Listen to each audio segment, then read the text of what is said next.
Hey y'all, it's Andrea. Today, we break down a major fan favorite episode. I go deep into furniture. And we ask the question, what happened to that other ensign under Ardra? Come nerd out with us. Welcome to the TNG Podcast, the number one place in the Alpha Quadrant to geek out about all things Star Trek: The Next Generation. I'm your co-host, Shereese. I'm your co-host, Andrea. I am so excited to break down season 4, episode 13, entitled Devil's Due. Get it? Get it? Number 13, episode 13. Get it? Because Devil's Due. Because, because is this thing, hello? Because 13 is like an unlucky number. It's like an evil number. I thought that was 6. Yeah. Only 3 of those. But this is season 4, episode 13, Devil's Due. Super fun episode. It's written by Philip Lazebnik and directed by Tom Benko. The USS Enterprise responds to a distress signal from a science station on Ventax 2, awesome planet name, where the planet is in chaos over the return of a being who claims to be the devil. Dun, dun, dun. Yeah. Yes. I would say this is a 2 intro. Okay. Like, you know how we on our scale. This is like a 2.2 . Okay. Super excited to watch this one. I have been like counting down the weeks because like, this is one of my favorites. It's not an episode that like pushes the story at all in any way, but like, it's just a fun detour. And we get Ardra. There really is no story, right? The thing about Trek, about TNG is it's just episodic. There's no big through line. There's no big, every once in a while, there's a story arc that we're like, ooh, there it is. But usually there's not. So this is a standalone episode, just like last week's, just like the weeks before. Yeah. And I think it is a good one. It's so a very good one. It's got all the bells and whistles that you really want out of an enjoyable watch. What are your initial thoughts going into this episode, Shereese? All I wrote was, yay, this one's so great. Okay, my notes said, yay, I'm so excited to watch this one. Those are my initial thoughts. Yeah. Okay. Yay to the yays. All right. So we have this opening scene. And I love that these opening scenes, especially when the characters are doing like acting or some sort of like theatrical performance, it's always foreshadowing. Even like the poker is like very foreshadowing for whatever that episode is going to contain.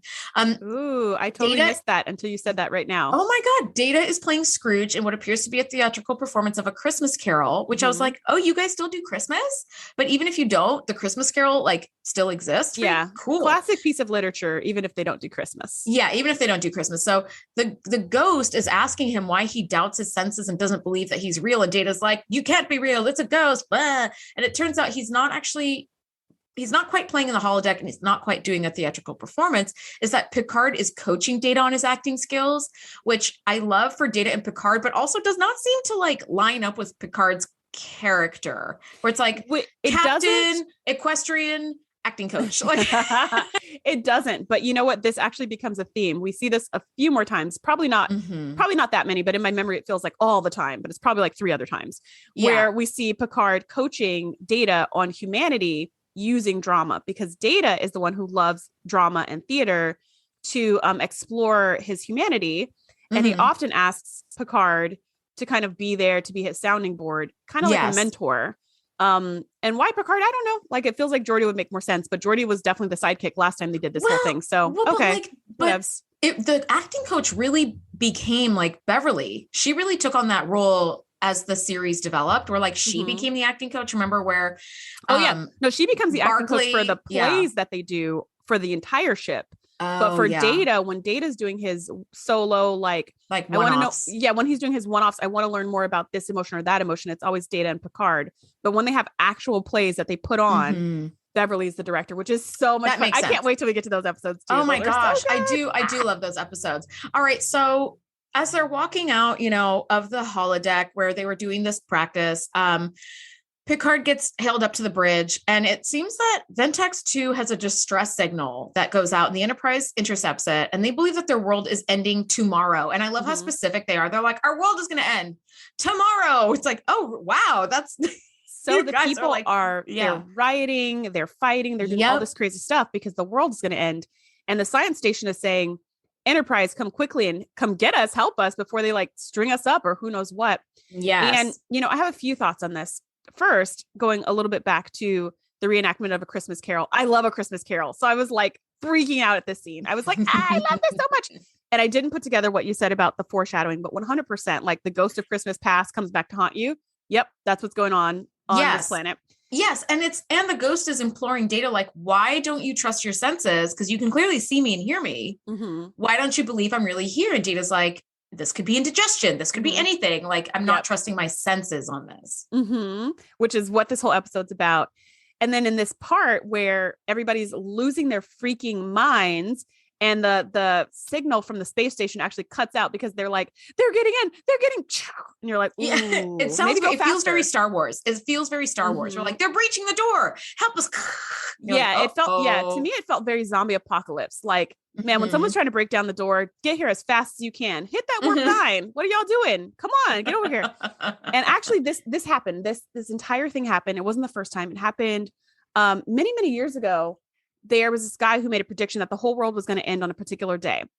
And I lived in New York City at the time, and so many people believed it. And the whole town was going nuts because the world was supposed to end on like a Saturday or Sunday.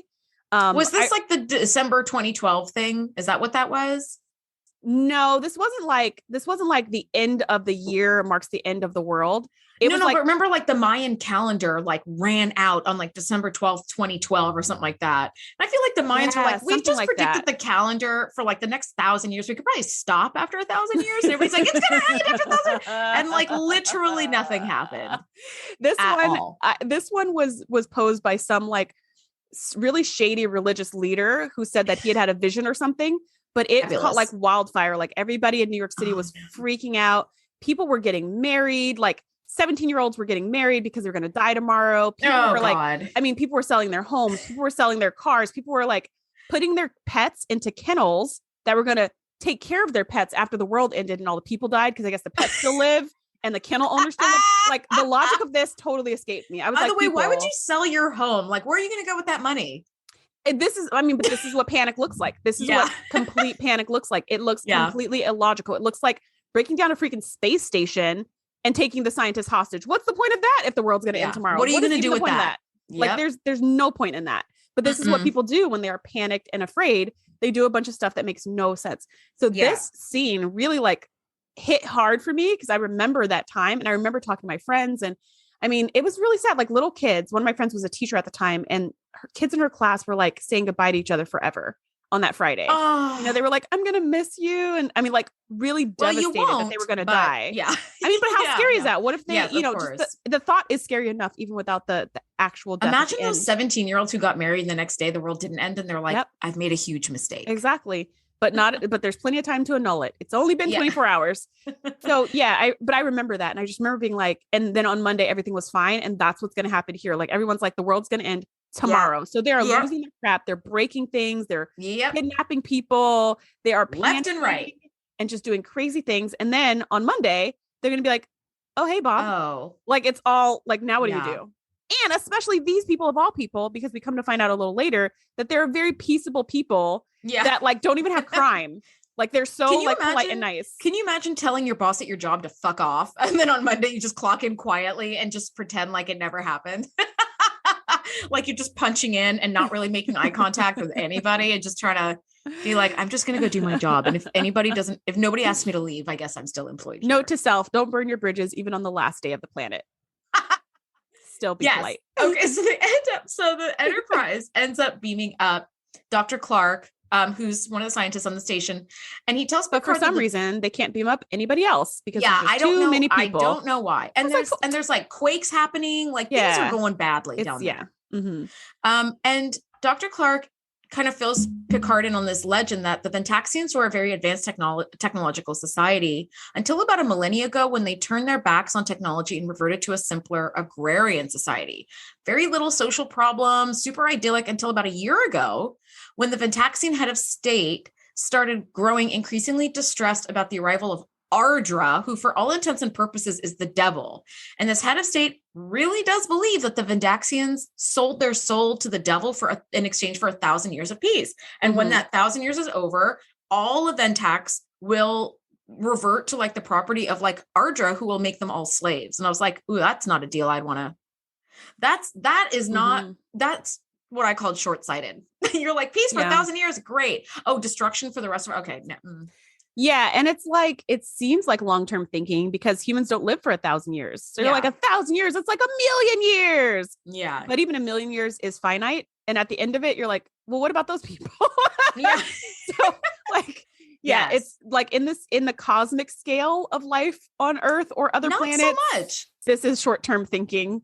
Not so much. This does remind me, I saw something on TikTok where there's like the best advice I ever got from a dinosaur. And it's a person in a dinosaur costume, like sitting down, having a drink. And they're like, no matter how bad your day is going, there's always tomorrow. And then like you see a comet start to approach in the window and he goes, wait, what are you guys all looking at? And there's like this huge comet coming. It's like, yeah, no, this is finite. Like it's pretty great stuff. Oh man. Thanks, TikTok. God, the genius of people on TikTok is just fantastic. Anyway, so the Ventaxians are freaking out down on the planet because there's like quakes and visions of Ardra appearing that are supposed to herald her return. So she appeared 1,000 years ago and promised peace in exchange for the total enslavement of the people of Ventax when she returns. Don't sign that deal. Don't do it. Well, now we know that. But at the time they didn't know. So maybe I signed in pencil and I can erase it. So, so what's really interesting as Dr. Clark is sharing this story, this kind of mythology, Data chimes in, who knows everything about everything, thanks Data. And he says that it's actually bad luck to speak Ardra's name out loud, because they say Ardra 24/7. But I was like, oh, she's she who must not be named. Yeah. I love Voldemort. that. It's Voldemort, but in space. And so they're like, it's bad luck to Voldemort. Yeah, to say her name, like, and all this stuff. And so Picard hears all of this and he goes, okay, I understand. I want to go down to the planet. And then Worf is like, you realize they just took a whole bunch of hostages and like, you want to go down to negotiate for the hostages, which means that people you probably are looting pharmacies. Yeah. Like, come on, man. Which means you probably will become another hostage if you don't get shot on the spot. To which Picard responds, well, I'll just take more people with me. Which actually totally works. I mean, it totally works. It works fine. No one's hurt, but I was just like, And by the way, they all beam down like unarmed, like put your fanny pack on and put a phaser in that bad boy. Where's your little strap-on pocket? Because come on, guys. I think it was Worf. I think it was somebody who was like, okay, I'll arrange to have Jared beamed up here so you guys can talk. And he's like, no, I'll go down there. Let's just surprise him too. Because when they beam down, Jared's like, what are you doing here? Your life is in danger. Get out of here. This place is not safe. I was like, you guys didn't call ahead to tell him you were coming? Rude. You know what? You're like panic time right now. Like they're shooting. This is no time to be entertaining guests. God damn it. This is not the time for a surprise visit. Like, a pop-in inspection or something. You know what? You're right. They never let the planet know that they were coming. So it's like, shoo, you just appeared in my hallway. Like, what is this? So Accost Jared is like the prime minister, basically. And Picard and company beamed down to Ventax to speak to Accost Jared about like what's going on. Now they're in this cool room. I don't know if you noticed this. And I was like, what the F is that?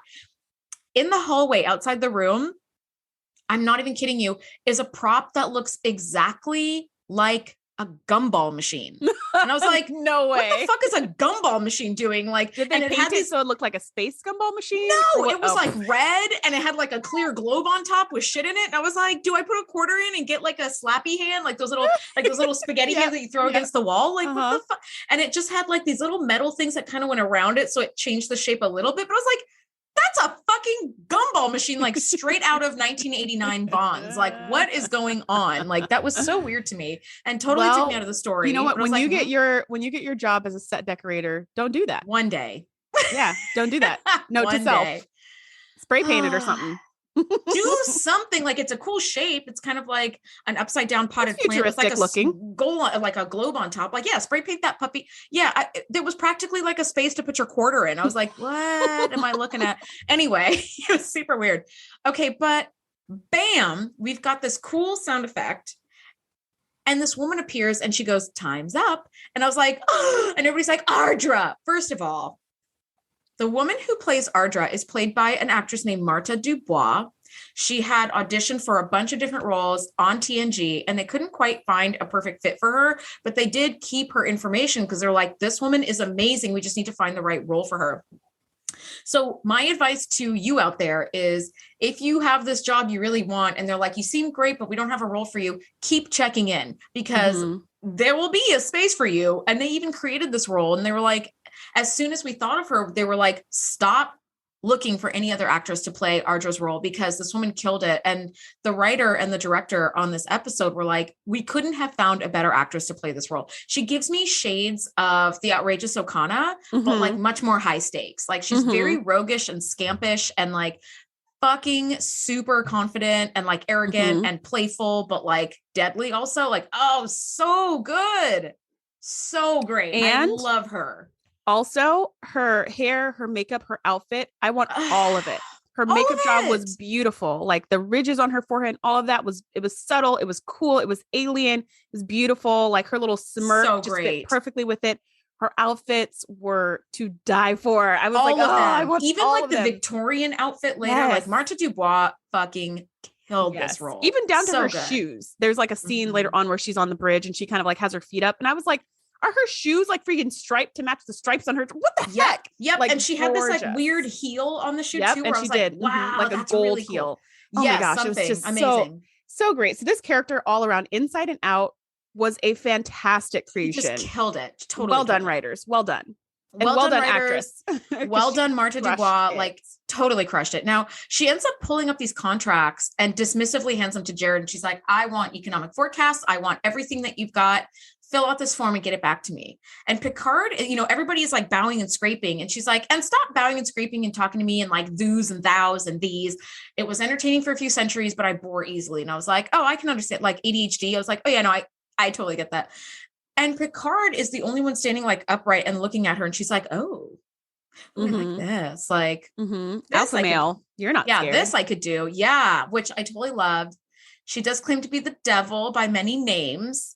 And she claims to be Theklar, which is like the Klingon devil. And he's the devil that rules the souls of the dishonored. And I was like, poor Worf, who just accepted like dishonor to protect his family. Yeah, he's like, oh, fuck, like that's what's waiting for me. It's like talk about triggering this poor guy, right? And she's like, let me just say that scene is probably one of my favorite scenes of this entire episode, where she's just like, I'm known by many names. On such and such planet, I'm this. On such and such planet, I'm that. And she's just like morphing, boom, boom, boom, boom. And you're like, holy cow. And I remember when I first saw this episode, I remember being like, oh crap, she's totally the devil. After look after look. Yeah, I believed it. Yeah. At this point, I believed it. I was like, she is the devil. Y'all are screwed. Get out of there.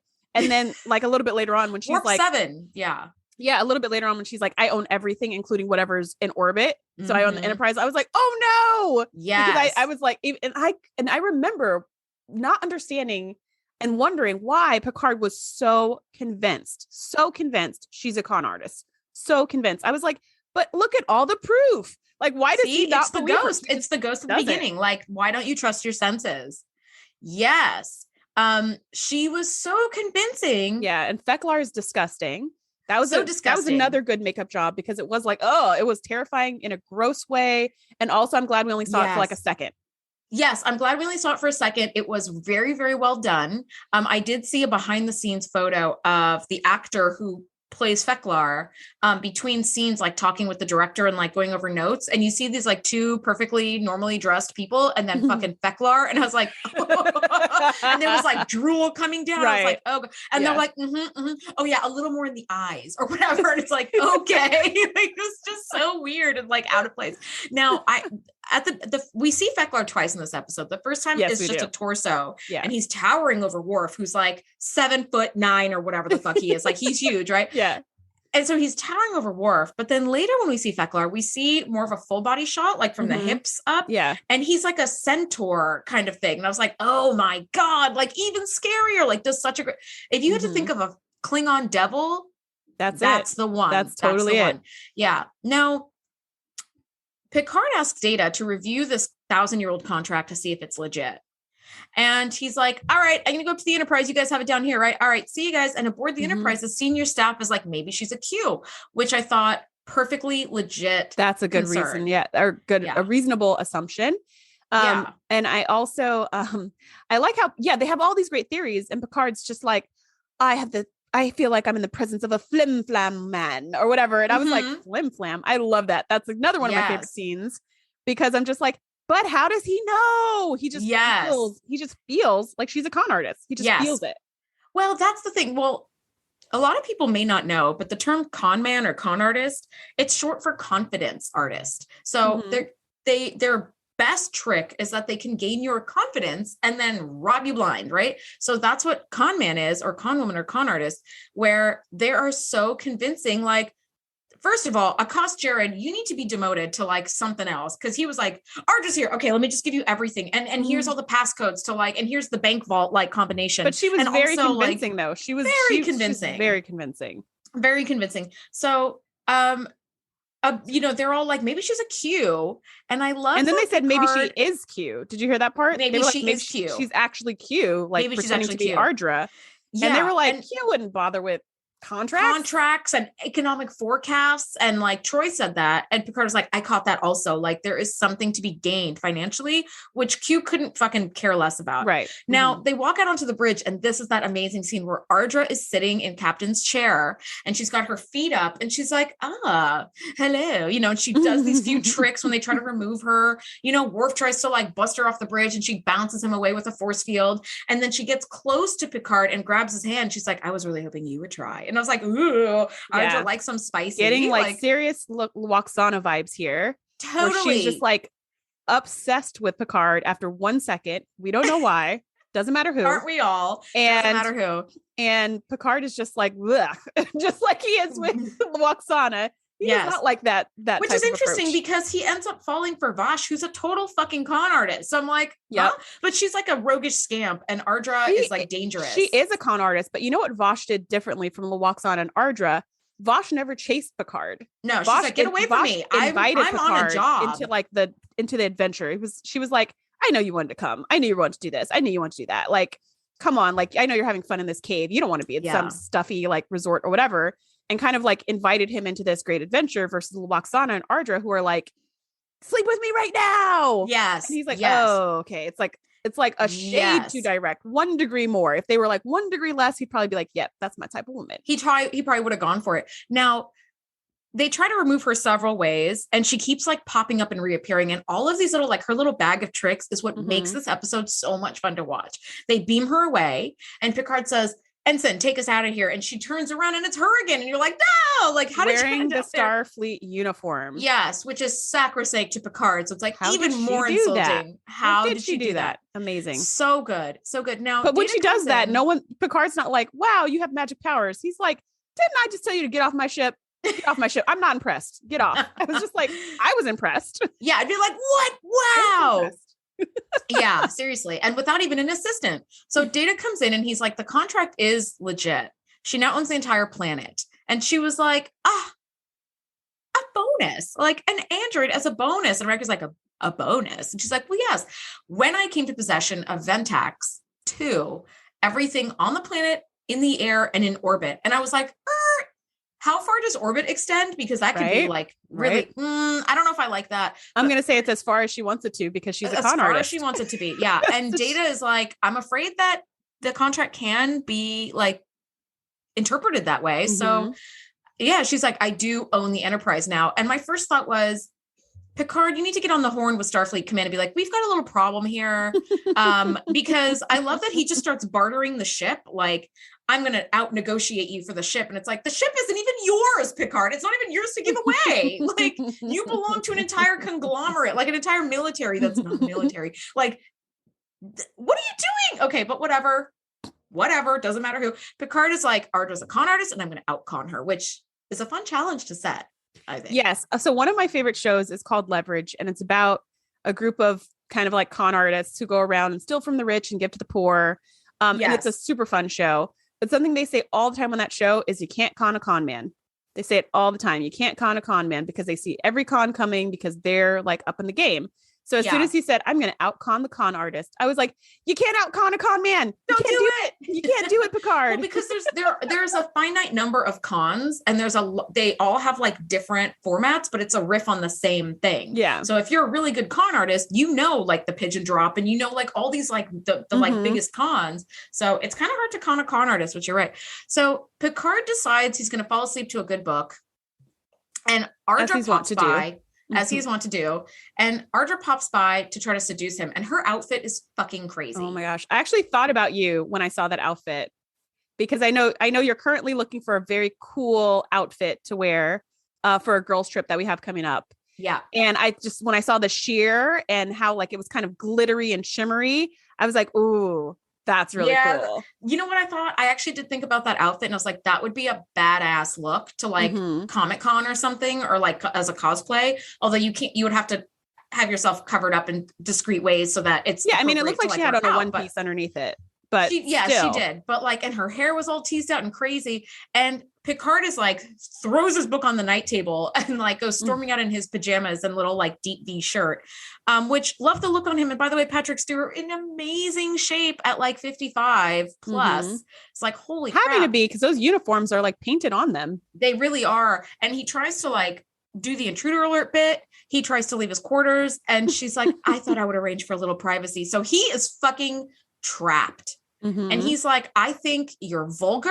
I think you're obvious. And I don't find this attractive. And she's like, well, I could be very proper and prim. And she transforms into this kick-ass Victorian outfit. And her hair is like perfectly coiffed and tight. And she's like, I'll be nice and chaste until, of course, I give in to your wiles or whatever. And I just thought to myself, like, that the way that he insulted her was so dignified that it actually, to me, hurt my feelings more. Like, he wasn't just like, I don't want you, get out of my life, or something like that. It was like, you're vulgar and obvious. Yes. It's like, dang. And how do you fight that? Yeah. You apparently with large doses of denial. And you just like hit on him even harder. I actually am getting like in a Victorian dress to poor Troy and that douchebag who was like massaging her scalp. Devanani Rawl. Yes. And it was just like, so when I say no, somehow you heard yes when I said no. And those are not the same words. And that's what's going on with Picard, but Picard's not feeling any kind of way about it. You know, he's not feeling like, if we reverse the genders here, I would be terrified as a woman, because this scenario is like, you know, worst case scenario. Yes, but it really for Picard, he's just like, whatever. Like, he's so unfazed. I'm irritated by you. If anything, he's irritated. He's annoyed, but there's no actual danger to him. Lucky guy. Lucky. Yeah, you're right. Because if you do reverse the roles, it becomes a terrifying rape situation. And you're like, holy shit, like, you can't call for help and you can't leave. I would have started like pounding on the door or something.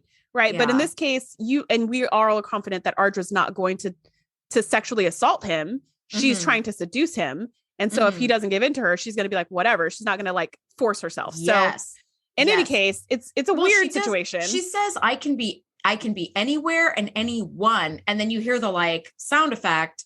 And then it turns out that like she's turned herself into Deanna Troi. And it's so creepy to me watching Troi, because we know that relationship they have, where she's like running her finger down his bare chest. I was like, oh God. Oh, I actually threw up in my mouth a little bit when I saw that scene. I thought she was going to morph herself into Beverly. And I was like, how does she know that he and Beverly have a thing? That's what I thought, because she said a professional woman. And I was like, oh my gosh, how would she know that there's like a little thing between them? Has she been reading their files? Did she pick up on body language? But she's only met Troi. So it's but then she turned into Troi. And I was like, no, because Troy's like, they have like a father-daughter thing going. Something. And that was just something similar. Yeah. That was just so nauseating. Yeah. And then when he rejects her for the last time, she's like, you're going to regret this. And like transports him in his fucking pajamas to the middle of the science station. And did you notice that Geordi was like, Captain, I wasn't expecting you. Like, it was the most professional way of being like, what the fuck are you doing here in your pajamas? Yep. Just like Geordi. That's of course how Geordi would treat him. And if it was Riker'd be like, sir, looks like you had a good night. Yeah. Right. Like, they would be a different, and if it was Data playing with the Horgon. Yeah. Like, right. And if it was Data, he'd be like, sir, I believe you've left your uniform somewhere. Yeah. So anyways, it was great. Geordi is so political and polite, where he's like, this was unexpected. Yeah. Now they call Picard's the Enterprise, just like not even embarrassed. Like, he's not like, oh my gosh. He's just like, all right, let's go get me back to the ship. He's just irritated at the inconvenience. That's it. Because Worf can't transport Picard aboard, because the transporters are now being fucked blocked, up with like, by Ardra. So Data has to take a shuttle and come pick him up, and he goes and tell him to bring a uniform. and Worf is like, so confused. A uniform? He's like, yes, Picard out. I was like, oh, dang. So next scene, we see him in a uniform inside the shuttle. In the shuttle, yeah. And they're about to dock on the Enterprise, and the Enterprise like completely disappears. Completely. Like, how are you able to just take the entire Enterprise? That again, I remember watching this and I remember being like, oh my gosh, she took the ship. She took the whole ship. What are they going to do? And I remember freaking out. And Picard's just like, ugh, here we go again. Take us back to the planet. I mean, he's just like, he's so like, we'll figure this out. It's like he's not panicking at any point. At no point at this time does he panic. When they get back to the planet. Oh, and on the shuttle, we find out Data found a loophole legally that they could be an arbitrator. So there's some kind of little loophole where they could discuss this without giving Ardra everything. Because earlier, when Ardra was there talking to Jared, and when we had the away team there, Picard had said the only reason we're here is to get our hostages, is to get the science team back. So then Ardra's like, release the science team immediately, and you guys can go back to your ship. So pretty much the deal was done, and Picard could have flown away. But Picard said, I refuse to leave this planet in the hands of that woman. I don't think she's honest. I think she's taking advantage of them. And I'm not leaving here until we sort this out. So Data has found some legal loophole to where they can have some kind of arbitration to actually find a way for her to not have full claim on this planet. Yes. So as they head back down to the planet, and they're kind of like trying to figure out what's going on, Picard's just like, that was just a magic trick. Magicians have been making large things disappear for all of time. Centuries. So I do not think, because Geordi's like, we've scanned within, what do you say, like 100 light years or something like that, a light year, whatever he said. And Picard was like, no, there's no way that she took the ship that far. It's not that far. It's somewhere around here. It's just a magic trick. Like, everybody calm down. And I was like, how are you so calm? Somebody freak out. The ship is gone. 100%. 100%. And Ardra does appear to gloat. She pops in for a nice little gloat. In another incredible outfit. Ugh. Just all of her outfits are so fucking cool. I feel like whoever did the costume design for Lwaxana Troi did Ardra's as well, because she's fully covered the whole time, but all of her outfits have like layers of skirts or swaths of material that are like different from the main material. It's just, they're beautiful. I would love to see those costumes up close. They're so stunning, and she wore them with like such flair. Like, it was amazing. Now Picard does call for this arbitration, and she's like, I have no reason to arbitrate. I already am in possession of the entire planet. Like, I win. Would I would stand to gain nothing. And so he's like, I will, though. Picard says, I will offer you like this emerald of whatever. And she's like, you know where it is? And he's like, I do. And I'm like, Picard, this is not like you. He's very Indiana Jones. Like, it belongs in a museum. So I'm like, how would you know this, like, location of this fucking priceless emerald, and like not telling me? It's so weird, but whatever. But he does say, how about this?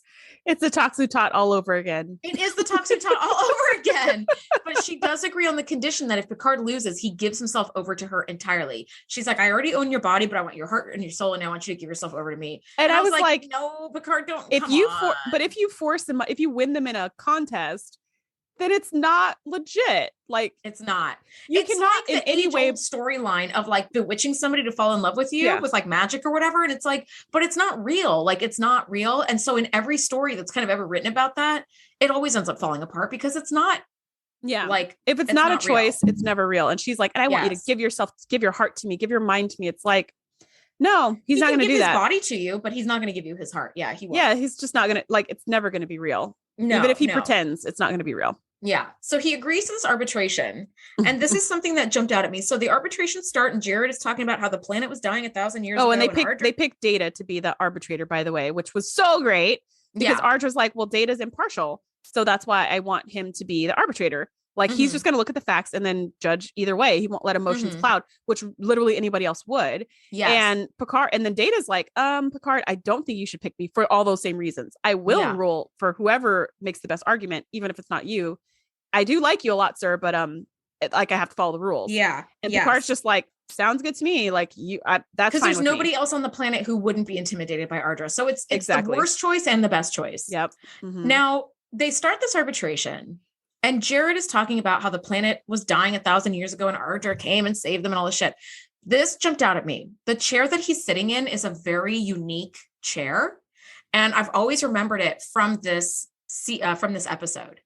Then, like 2 years ago, for the first time ever, I watched the Addams Family movie, and they're sitting in those exact chairs. I was like, that's the Devil's Due chairs. So I did a little mini dive, and I was like, who came first? Like a chicken and egg, like situation. So I was like, maybe the parent companies, like the production companies, were the same. So they just threw it into like a prop house, and then you can use it for whatever else. So this episode aired in February of 1991, and the parent company of Star Trek is Paramount. This movie, so it was also in the Addams Family movie, which came out in November of 1991. So like 8 months later, 9 months later, but that parent company is Universal. So I looked into it, and the parent production companies are totally different. So I'm now looking at this one prop and then being like, who owns Star Trek and who owns the Addams Family? And does Paramount and Universal have a same parent company? Total coincidence. It was a really popular chair. It was called the Argyle chair by an artist named Charles Rennie McIntosh. And you can buy those chairs for like multiple thousands of dollars a piece or whatever. Which I won't be doing because they look so fucking uncomfortable. But I remember seeing that in the Addams Family a few years ago, and I was like, oh, that's the Star Trek chair. And I knew exactly which episode it was. And I searched it up, and I was like, Star Trek came first. So yay. Not that there's any winning, but there it is. Now we can all sleep, having finally solved that mystery. You know what? I'm the only person who would be keeping up at night, like, but which one came first? But who did they buy it from Star Trek? Did it go to a prop house? What's the process? You know what? I'm the only person who would ever be bothered by I that. honestly do that all the time, but not for props. I do it for actors, because every time I see an actor who I've seen a million times, I usually remember them from the first thing I've seen them in. Ooh, but if I've seen them for like 20 years, I'm like, what do I know them from? Even though I remember like the last 10 movies, I'm like, no, it's none of that. And you know what, girl, that's what IMDb even came out for, because people were so fucking irritated that they'd seen this actor somewhere before and they couldn't place him. That's what I did for the last episode last week, because that guy, Captain Maxwell, I knew him from something. I was like, I know him from something. And he was the bad guy. What was it? And I was like, was it another Trek episode? Was it Voyager? And I go through all these things in my mind. Shawshank Redemption. God, he was the warden. He was the warden. Oh my God. Okay. I was like, oh, I've seen you before from this episode. Okay, whatever. And I kind of like did this with my hands. I went about my day. You're right. He's totally the warden. I do this for almost every Trek episode we watch, every TNG episode, because there's so many big names on this show. And there's a lot of recurring characters. That like the Romulans, same dude, or the Frankies, the same guy every time. Yeah. But even if it's like a one time, because this guy was only in Trek for that one episode ever. But like, as soon as I saw him, I was like, I know him for something, and he was the bad guy. What was it? Isn't it amazing how you're like, I've got a character in mind for you. Like you're a queen or something, or you're a bad guy. Like you have the feel, but like not the, oh my God. So like, I hear you. I don't do that with the chairs, but I do that with the actors almost every single episode, where I'm like, I know you from something, and I have to do the deep dive. I go into IMDb. I'm like, he was in that movie, but not that one. It wasn't that one. It wasn't that one. And I have to keep going until it's like, oh, that's the one I know you from. It's that one from 1998. Oh my God. Okay. See, that blows my mind. We talked about the episode last week, but that blows my mind because he was such a great good guy in The Wounded. Even though he did all these horrible things, like he's just lovable. He's very likable. But as the warden, he was so hateable, unlikable. Holy crap, horrible. Yeah. So like an excellent actor. And he's been on like a bajillion things, and I had to dig until I was like, aha. See, I don't get the same feel for this chair. I don't feel like it's lovable or hateable. It's just kind of a cool chair. It works really well. Very uncomfortable. So this chair does work. We're spending way too much time on this chair, but you're going to have a lot of editing to do, girl. Nope. It's all staying in.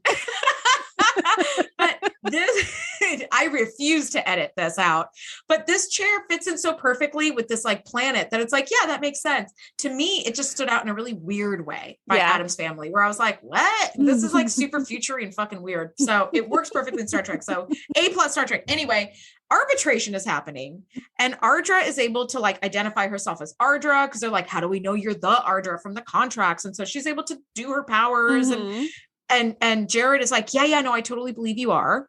And I love the demonstration of her powers. It's just always like good fun to watch that. It's good popcorn. And Picard is not able to explain her powers away. He knows it's got to be some kind of con, but she nails him on this one, where she's like, can you explain my powers? Yes or no? And Data's like, can you? Mm-hmm. It's like, no. And I was like, oh, and Picard is totally against the robes. And then Geordi shows up with the fucking Hail Mary. We're like, oh, thank God for you, buddy. Turns out while the Enterprise was like disappeared, the scientist, Dr. Clark and Geordi were working on the science station. They're like, we were able to detect some sort of power fluctuation from somewhere, but it's cloaked. So we can't quite pinpoint exactly from where. So that's and they said if you can get her to do her magic a few more times, we'll be able to get enough data to pinpoint it. So that's why Picard kind of goaded her into proving that she has powers. So that's why she started doing all these tricks and saying, I can do this. I can make an earthquake. I can change my look. I can make you disappear, Picard, and all this stuff. She's doing all these tricks. At one point, Data says, the advocate will refrain from making the opposing advocate disappear. Yes. or you will be in contempt of court. I thought that was just so great. Yes. Like, that's quite enough. Yes. And I love how she's like, as you wish. Like, she's just so like, so great. She's such a smooth character. Right.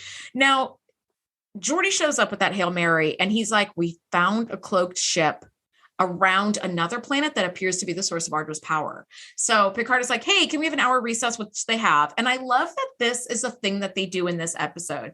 A lot of times when we see a plan being formed, we as the audience are in on the plan. But this is one where he's like, okay, we have just under an hour. Here's what we're going to do. And then it cuts to an hour. So you're like, it goes to like commercial break. Yeah. Like what's going to happen? Which is so fun. I actually love that reveal too. Yeah. I love that because then we get the reveal. Is a fun ride. Yeah. Because as an audience, you sometimes don't know who the murderer is and sometimes you do. And then you are just watching other people discover it. But in this case, we got to be along for the ride too, which is super fun. And so he's like, well, Ardra, you were able to make things disappear and you're able to make some like earthquakes happen. Like, what would you say if I could do that too? And they're like, I don't think you can. Jared was like, I don't think you can. Yeah, Jared was like, you are not Ardra. Like, come on. That's crazy.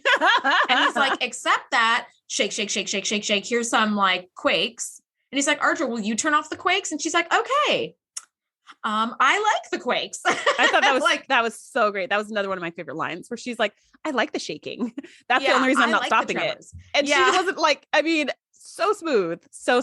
Yeah, and at that point, it's master. Like, ooh, I think the jig might be up, but okay. Nope, not like, for a con I artist. Like the quakes. No, it's not never for a con over. It's never over until it's over. You can talk yourself out of it until you can't. Yep, absolutely. And so Picard's like, no, you can't stop it. Well, I don't like the quakes. And he snaps his fingers. It's very cute, and stops the quakes. And then he turns back into Feclor and we're like, oh, Jesus Christ. And it turns out like Picard is like, okay, this is enough. You know, where Data does give him a little bit leeway.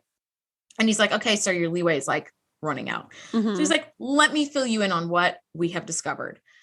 Ardra has this ship that's like hidden behind a magnetic pole. Listen, what I've learned from Star Trek is if you're a ship that wants to hide, you hide behind a magnetic pole or in a magnetic pole because nobody will fucking find you. Nobody. You can stay there for years and nobody will ever find you. Okay. You can't hang out in a nebula because the Borg are just hanging out and they're going to wait for you to come out. And also your ship is going to become corroded and like get crushed like a soda can. Nebulas do that somehow. Like 10 days or something. Yeah. So yeah, you're on a timer. This whole situation, I'm like, ooh, it's the Riker maneuver. You just hide behind a pole. It's the Roga Danar maneuver. That was his little thing. It's the Roga Danar. It's the Riker maneuver. I mean, it's awesome. Like just hide in a magnetic pole. Now, Ardra has this, what they say, ancient technology. She has an implant in her eye that allows her to select from a list of holographic and transporter tricks. So she can kind of like move her eye around and select whatever she wants and make it happen, which is like, sounds super cool. And also sounds like, it sounds like a nightmare for like night driving. You just got this like screen in front of your eyeball at all times. Now, the Enterprise has taken the ship and the crew, and they admit that she is known by 23 separate aliases in the sector alone. Like she is wanted for a bunch of stuff. And this Ventex 2 lore must have been like the biggest payday in her like, little career. Yeah. And we also discover before Picard steals her powers and before they go on the 1 hour plotting hiatus. Yeah, recess. Before they go on the recess, we discover that through a bunch of questions that Picard asked Jared, we figure out why they went from a technological society to an agrarian society suddenly, because Dr. Clark didn't know that. He was like, they just switched and I don't know, stuff was bad, now stuff is good.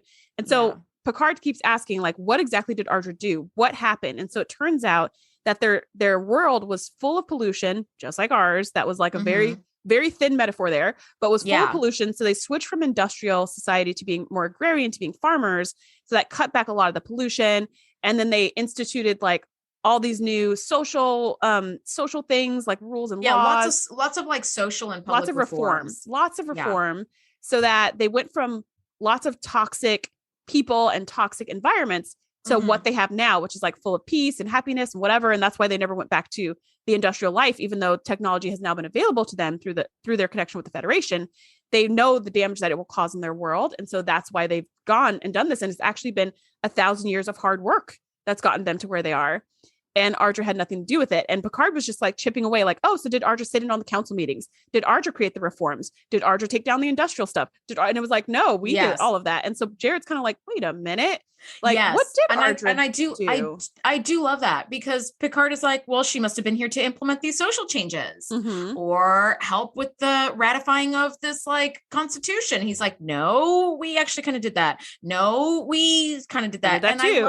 I love when Picard goes, did she not pick up one piece of trash? That was great. And he's like, no. It's like, yeah, no, Ardra, you didn't, like, you guys did this yourself. So when Ardra realizes that the jig is finally up, she's like, well, I'm just gonna, it seems in light of these facts, it's only fair that I release from the contract. Yeah. And they're like, and of course, Jared is like, beep, boop, beep, boop, like pushing buttons on a panel behind the wall. And suddenly guards show up. And she's like, oh, well, she never loses her swagger as a con artist. She is totally busted and is going to spend the rest of her life in a Ventaxian fucking hard labor camp or something. Yeah. Or which they probably don't even have anymore. No, because there's no need for it. They're like, we're going to give you 44 bushels of daisies and send you on your way. And this is our like punishment for you, whatever. But she's like, till we meet again, Jean-Luc Picard. Like, and I was like, oh, it would have been so fun to meet her again. That was like, such now you know who she is, though. Such a Q or Vosh type thing to do. To like leave with a smirk and a promise of return. I mean, even when she was caught dead to rights with 2 guards on her hips, she's still like, I'll see you again. Like, she's still in like, her flow. You're not. We know who you are. Like the veil has been lifted and we know you're a con artist. So we're not gonna be fooled by you again, but what a fun But they could still see her again. I'll be back. I would love to have a Where Are They Now for her. And I actually was like, man, maybe we'll see her on Lower Decks or something. That'd be great. But wouldn't that be great? Anybody who's writing for Lower Decks, please put Vosh in. That would be fucking so fun. So fun. Ardra. Yes. Please put Ardra back in. Ardra. And what did I say? You said Vosh. Oh, which we also like Vosh. So put them both Vosh in. is cool, but we want Ardra. Yeah. Please put Ardra back in. And my thing is they could totally have seen her again because she's in con artist. They could just see her in some new con somewhere else and be like, hey, we know who you are. You're Ardra from Vitax 2, and be like, what are you talking about? Like, that would just be so much fun to see. And also because the Cerritos is such a low grade ship, like the Enterprise doesn't even communicate with them. They wouldn't know about Ardra at all. Yeah, she would be a great character to bring back. So when she was like, I'll see you again, and disappeared, I was like, I wish we did see her again. I wish we got this character just one more time, because we do get Vosh a couple times. I think we get her twice. We get her one more time in TNG. Yeah, so we get her twice in TNG, and then she comes back in Deep Space Nine once. Yeah, she's like running around with Q, which is like kind of the perfect match for her. So sort of, yeah. But I would love to see Ardra. Yeah, I would love to see her. Oh well.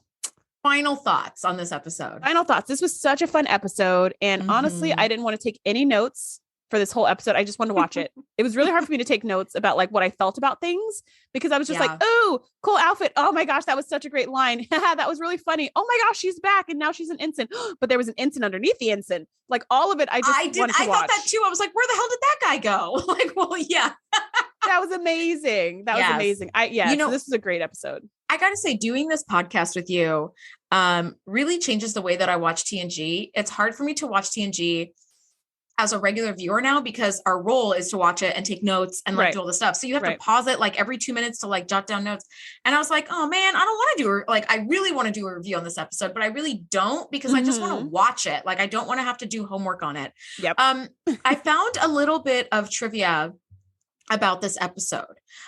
Dr. Clark from the Science Station was actually an honorary named after Clark's 3 Laws of Science Fiction writing from 1962. There was a very famous science fiction writer from the 60s. And he had the 3 laws of science fiction writing, the third of which is the best known and the most used, but I have all 3 laws. 1, when a distinguished but elderly scientist state that something is possible, he is almost certainly right. But when he states that something is impossible, he is very probably wrong. And I was like, oh, that's kind of cool. The second law of science fiction writing is the only way of discovering the limits of the possible is to venture a little way past them into the impossible. And that makes me totally think of like the Voyager episode with the Warp 10 and the fucking lizard babies. The episode that is going to be removed from canon. And then the third law from Ardra is any sufficiently advanced technology is indistinguishable from magic. So if you're advanced enough, it just looks like magic. And I was like, oh, so fun. This episode was so much fun to watch. I can go back and watch this episode once a week and never get sick of it. It is just same.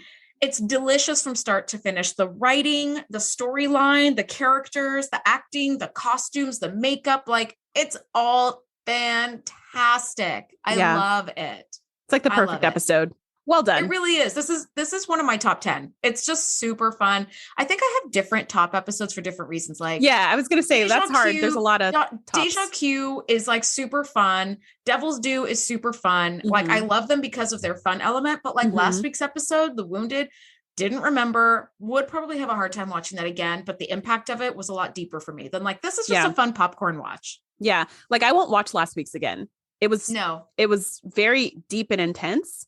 Yes. But I will watch this one over and over. So I guess tops just really depends on top in what way. And I agree with you. I personally like watching this show because I want to be entertained. So if it's like super depressing, I don't equate that to being entertaining at all. Yes. So it may help me explore my own personal emotions and understand things better, which is awesome. And it's also not entertaining. So I'm not going to watch it again. Right. So I kind of like the more fun, lighthearted popcorn things that also make sense and look great. Totally. I agree with you completely on that. Which is why I love Marvel, all that stuff. That's all like fun popcorn. It's just surface fun popcorn. Not there isn't anything too deep about it. Not going to hurt your feelings. You're just like cool battles. We're all friends. Like, and by the time we're done, there's going to be 650 of us that you have to all like kind of try to keep track of and our powers and shit. I will say, I think that like we had talked about this a little bit off mic, maybe on mic at some point in the past, but I think since we are past the halfway point of reviewing the entire series, by the end, I think we need to make a list of like our top 10 episodes in a few different genres, like top 10, like most entertaining, most impactful. I'm going to do my top 10 worst episodes. Spoiler alert, the Royale is number 1. Okay. Yeah. I'm going to say Justice. Day is not far behind either. I'm going to say Justice. And then followed by Code of Honor. You know, I wonder, top 10 is going to be a lot of episodes. Maybe we'll do like top 3 or something. Yeah, top 3 or top 5. Woo. Yeah. Let's see how much energy we feel like expending when we get there. Because it might be top 1. Best episode ever. Yeah. Worst episode ever. Yeah. Anyway, all right, guys, thank you so much for listening to us talk about chairs for way too long. Next week, we are diving into season 4, episode 14, Clues. Thanks so much for listening. We'll see you guys next week. Bye. Thanks for geeking out with us. Be sure to join the crew at thetngpodcast.com to be the first to know when we do our live shows or host events exclusively for our members. We'll see you next time.